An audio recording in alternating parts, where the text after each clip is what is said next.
What's up, fam? This is Economics, and today we're going to be talking about the 3 C's: commerce, capital, and culture. These 3 C's are important to building an economy or a civilization, and here's why. Commerce, for example. Any great civilization has established trade and established infrastructure where economics could flow effortlessly. When we have our own routes of commerce and distribution and logistics, we're able to get goods from one place to another. And not only are we able to get the goods from one place to another, but we're able to actually produce the goods as well. This is key in any economy.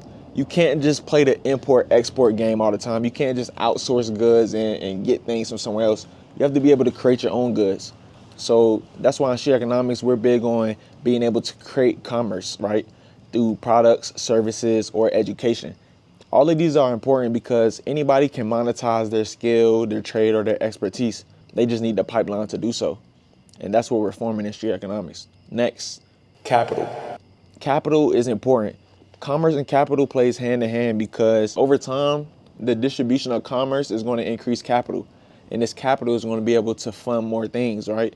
Whether it's infrastructure, tools, or other thing that's needed in the economy for it to scale. And capital is one of the biggest things because there's a lot of people out here that have great ideas but just don't have the capital to do so. So instead of asking or seeking for the capital, we have to start to create our own. And one thing that I'm starting to realize about capital is no matter what anybody says, capital is important. And then not only do we want capital, but we want to be able to continue to circulate the capital, right? So with this, we have the money working for itself.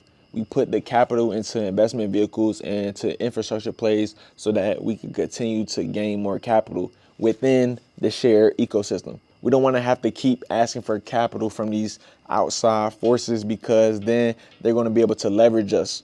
They're going to be able to cut the capital or interfere with it, right? That's why we want to cut out the middleman. We don't want any intermediaries. We want to be able to have a self-sovereign, sustaining economy so that we can create the capital and we can have it circulating all together.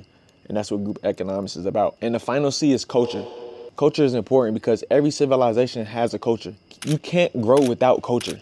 Study any great civilization.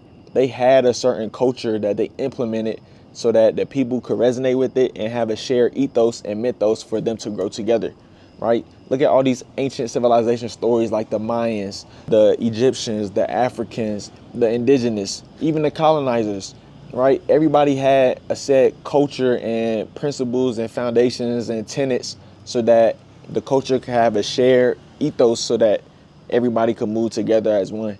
And that's one thing that we're lacking.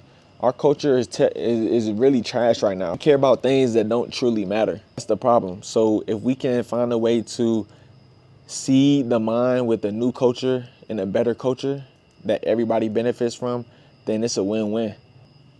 And this is the triple C strategy: commerce, capital, and culture. Appreciate y'all for tapping in.